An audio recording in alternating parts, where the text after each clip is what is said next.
आपको बताएं कि कराची में खुले मैनहोल एक बार फिर शहरियों की जान लेने लगे हैं। लियाकताबाद में कई माह से खुले मैनहोल शहरियों और कमसुन बच्चों के लिए खतरा बने हुए हैं। मुतअद्दिद बार इंतजामिया को आगाह करने के बावजूद मैनहोल के ढक्कन नहीं लगाए जा सके। तफसीलात क्या हैं जानते हैं अपने नुमाइंदे से, जी बताइएगा।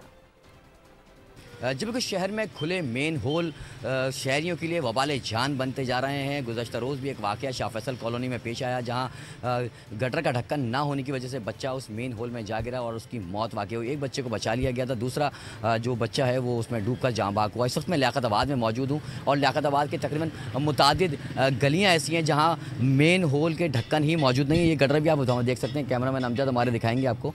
ये कब से खुला हुआ है और आपने कोई शिकायत की है इंतज़ामिया को? जी, यहाँ के जो यूसी चेयरमैन है उनको काफ़ी दफ़ा हमने मैसेजेस भी करे हैं, बाकायदा वीडियो बना के भी भेजी है, मगर कह रहे थे कि लगवा दूंगा, मगर काफ़ी टाइम हो गया, 2-2.5 महीने से इसको ऊपर हो चुका है, अभी तक जो है उन्होंने कोई कार्रवाई करी ही नहीं है। अच्छा, दिन के औकात में जो है ये नज़र तो आ जाता है बाज़ार, लेकिन रात में जो 6 बजे वाली जो लाइट जाती है उसमें काफ़ी जो है बाइकें वगैरह जो है इसमें गिर जाती हैं। कई दफ़ा ऐसा हुआ, भी पानी बह रहा था, लेडीज़ समेत जो है इसमें गिरी। मदरसे के बच्चे भी यहाँ से इस रास्ते से अक्सर और बेशतर गुजरते हैं, लेकिन ज़िला इंतज़ामिया है उसकी कान पे जू नहीं रेंग रही है। इसी तरह मुतादिद ऐसे इलाके हैं, जो गलियाँ हैं, वहाँ पर भी। बहुत शुक्रिया। सब्सक्राइब करें और बेल दबाएं ताकि कोई खबर रह न जाए।